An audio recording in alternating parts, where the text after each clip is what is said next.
Good morning student, welcome to online class of biology. कल तक हमने पढ़ा था सलेवरी ग्लैंड के बारे में। दो स्ट्रक्चर हम बक्कल कैविटी के अंदर पढ़ चुके हैं।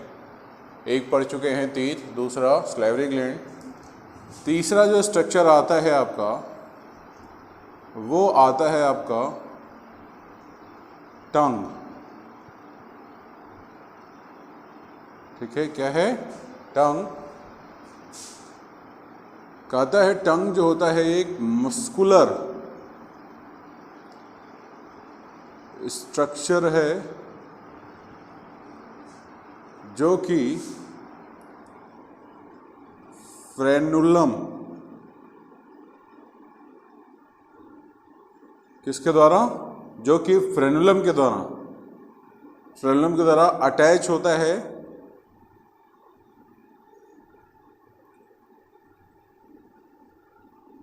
frenulum attached tongue to the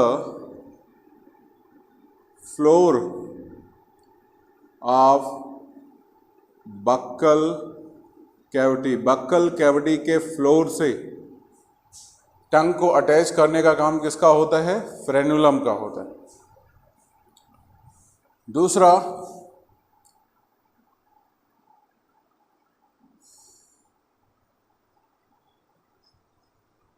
पेपिलाई पाए जाते हैं कहाँ पर? टंग्स पर। Papillae present on the surface of tongue act as taste bud. Taste bud की तरह ये बिहेव करता है। ठीक है। नेक्स्ट हमसे कहता है टंग्स पर एक ग्लैंड पाई जाती है, इसको बोलते हैं नुहेंस। NUHANS। नुहेंस ग्लैंड प्रेजेंट ऑन टंग। कहाँ पर प्रेजेंट होती हैं? टंग पर प्रेजेंट होती है। नेक्स्ट क्या कहता है हमसे? जो टंग होता है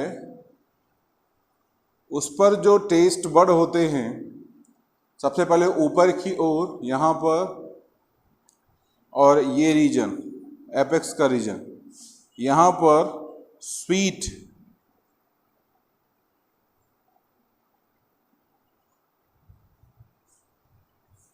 यहाँ पर क्या होता है? स्वीट टेस्ट अपीयर होता है। यहाँ पर क्या होगा? बिटर होगा। ठीक है। ये साइड वाइज ये सोर होते हैं, खट्टा, और बीच में क्या आता है? साल्टी। आगे मीठा, पीछे तीखा, साइड में खट्टा और बीच में साल्टी टेस्ट प्रेजेंट होता है। अब आता है जीभ पर, टंग पर। ठीक है, इसको नोट कर लीजिए।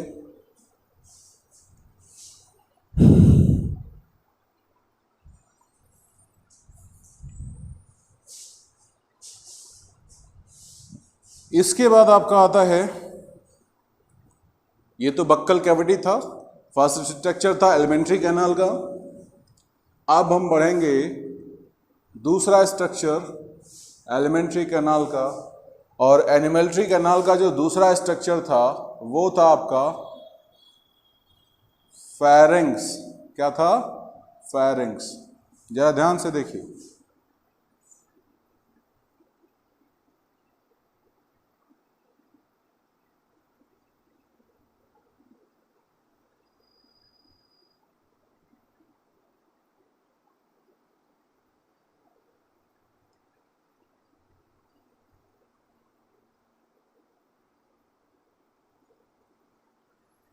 ये आपका नॉस्ट्रिल है। क्या है? नॉस्ट्रिल। नॉस्ट्रल मतलब नाक की ओपनिंग, नाक की जो ये ओपनिंग होती है, नाक के ओपनिंग के जो छेद होते हैं, इसको नॉस्ट्रल बोला जाता है। इसके बाद ये जो विंड पाइप है, ठीक है, ये जो विंड पाइप है इसको बोलते हैं नेजल चैम्बर। क्या बोलते हैं? Nasal chamber. जो बक्कल कैविटी था ये आपका माउथ की ओपनिंग है, ठीक है। ये क्या हो गया आपका बक्कल कैविटी। और यहां पर देखा होगा एक इस तरीके से फ्लैप पाया जाता है, कभी कभी शीशे में देखते होंगे तो आपको यहां पर एक लटकता हुआ स्ट्रक्चर दिखता है इस तरीके से।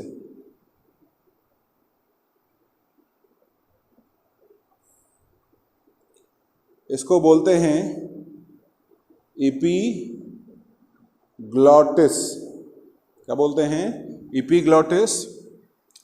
और ये जो रीजन है, ये रीजन, इसी रीजन को हम बोलते हैं फेरिंग्स। क्या बोलते हैं?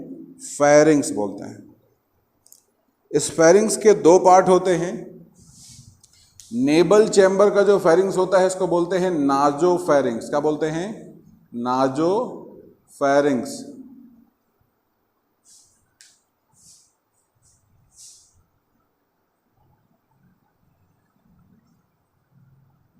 और ओरल चैम्बर का, बक्कल कैविटी का जो पार्ट होता है इसको बोलते हैं ओरो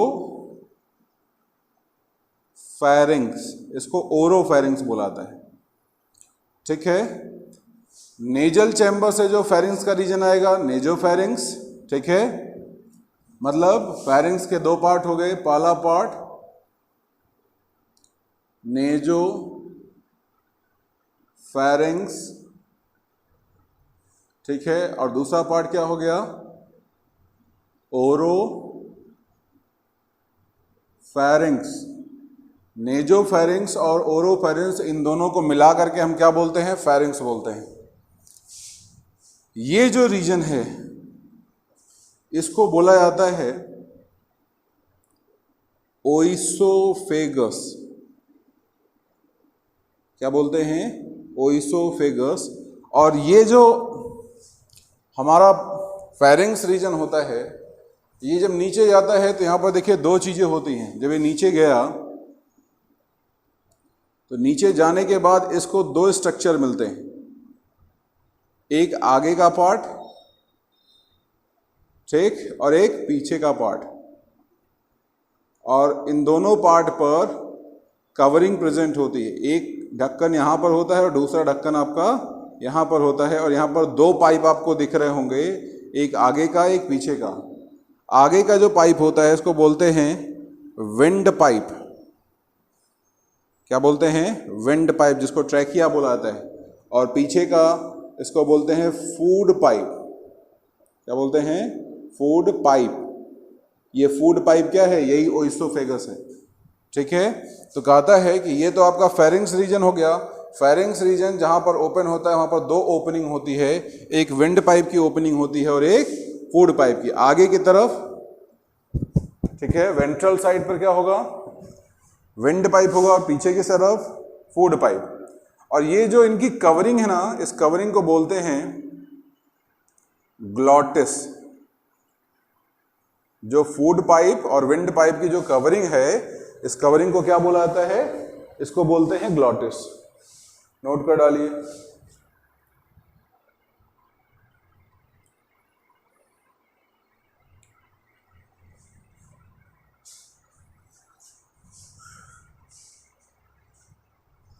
अब इसके आगे हम तीसरे स्ट्रक्चर की बात करेंगे।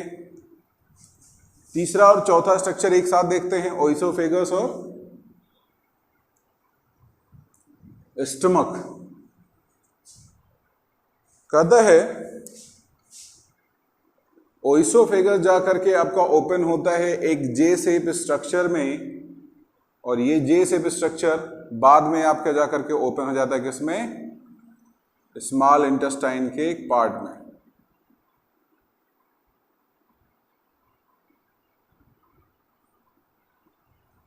ठीक है, ये क्या है आपका? ओइसोफेगस। यहाँ पर एक वॉल प्रेजेंट होती है जो फूड के बैक फ्लो को रोकती है, और इस वॉल को हम क्या बोलते हैं, ये वॉल्व होती है, इसको बोलते हैं ओइसोफेजियल वॉल्व। ओइसोफेजियल वॉल्व, ये ओइसोफेजियल वॉल्व होती है, ठीक है, जो कि आपका ओपनिंग, किसकी ओपनिंग, ओइसोफेगस की जो ओपनिंग होती है उसको स्टमक के अंदर गार्ड करती है, ठीक है। फूड आएगा, फूड जाएगा, फूड का बैक फ्लो ना हो, उसको रोकने का काम किसका होता है, ओइसोफेगस का। ये जो पूरा स्ट्रक्चर आपको दिख रहा है इसको हम बोलते हैं स्टमक। क्या बोलते हैं, स्टमक। 3 पार्ट होते हैं, जहां पर ओइसोफेगस की ओपनिंग होती है इसको बोलते हैं कार्डियक, ठीक है। जहां पर ये स्मॉल इंटेस्टाइन में ओपन होता है इसको बोलते हैं पाइलोरिक, और जो मेन बॉडी होती है, ये ऊपर से लेकर के बीच तक की जो मेन बॉडी होती है, इस मेन बॉडी को बोलते हैं फंडिक। तो स्टमक के 3 पार्ट हो गए, फंडिक, कार्डिक और पाइलोरिक। ये एक चीज याद रखिएगा कि ओइसोफेगस जहां पर ओपन होता है वो क्या है, वो कार्डियक रीजन है, और आपका स्टमक जा करके डियोडिनम में स्मॉल इंटेस्टाइन में ओपन होता है वो कौन सा है, पाइलोरिक रीजन है। इसको भी नोट कर डालिए।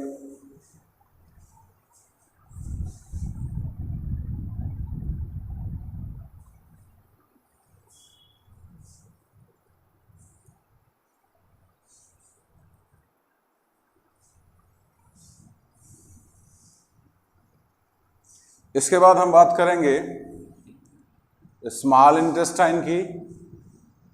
तो कहता है स्मॉल इंटेस्टाइन के 3 पार्ट होते हैं। स्मॉल इंटेस्टाइन के कितने होते हैं, 3 पार्ट होते हैं, डियोडिनम, ठीक है, जेजुनम और इलियम। डियोडिनम, जेजुनम और इलियम, ये 3 पार्ट होते हैं, ठीक है। जरा देखिए, बात किसकी करेंगे, स्मॉल इंटेस्टाइन की। कहता है स्मॉल इंटेस्टाइन जो होता है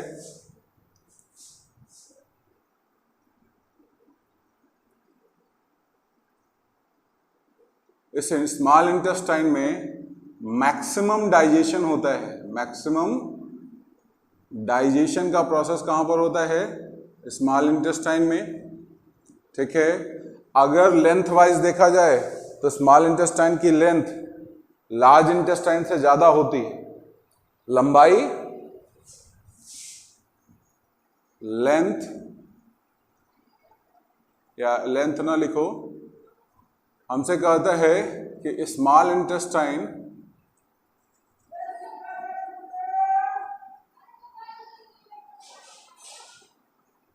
are larger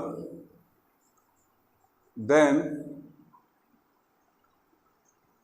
large intestine.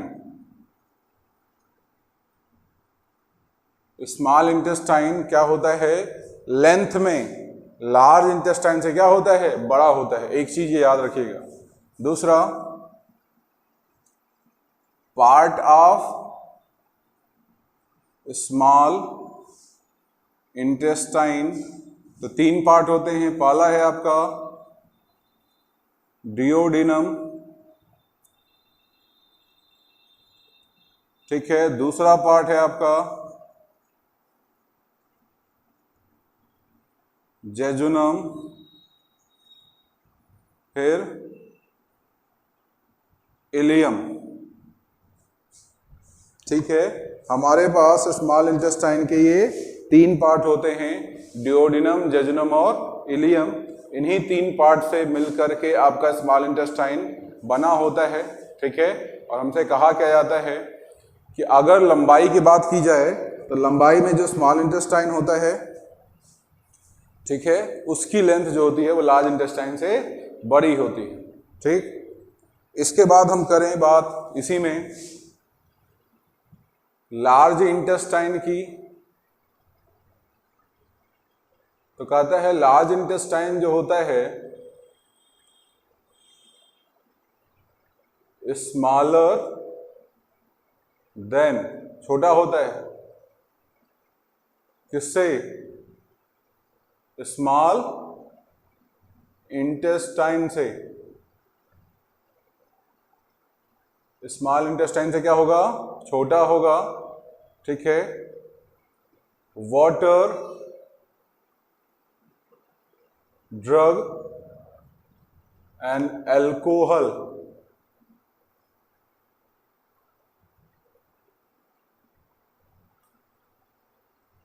Water, drug and alcohol, इन तीन चीजों का डाइजेशन लार्ज इंटेस्टाइन में होता है। फिर बात करेंगे इसमें पार्ट ऑफ लार्ज इंटेस्टाइन की, तो कहता है लार्ज इंटेस्टाइन के 3 पार्ट होते हैं। पहला है सीकम, दूसरा कोलन और तीसरा रेक्टम, ठीक है ना। कोलन के भी 3 पार्ट होते हैं। पहला है असेंडिंग, फिर ट्रांसवर्स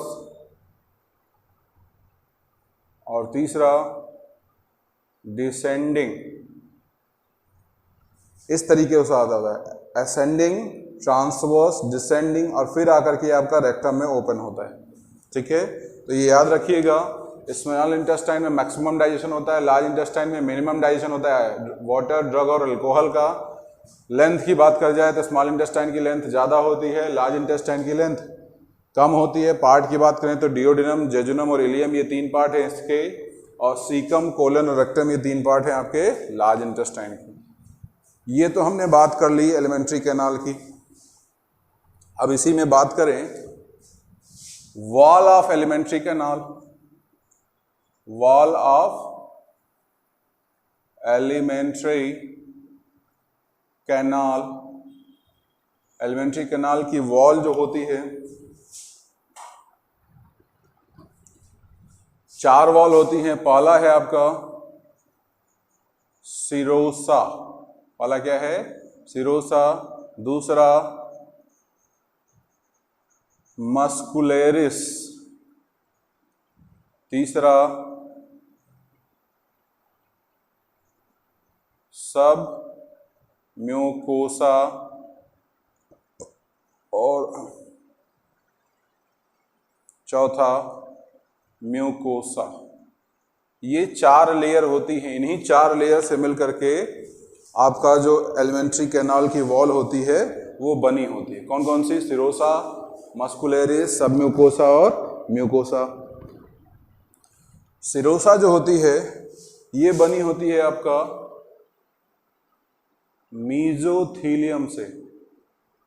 किससे बना होता है? मीजोथीलियम से। मस्कुलरिस, जैसे आप इसका देख रहे होंगे, इसका नाम ही है क्या? मस्कुलरिस। तो कहता है ये बना होता है किससे? स्मूथ मसल्स से। सब म्यूकोसा 2 वॉल होती हैं।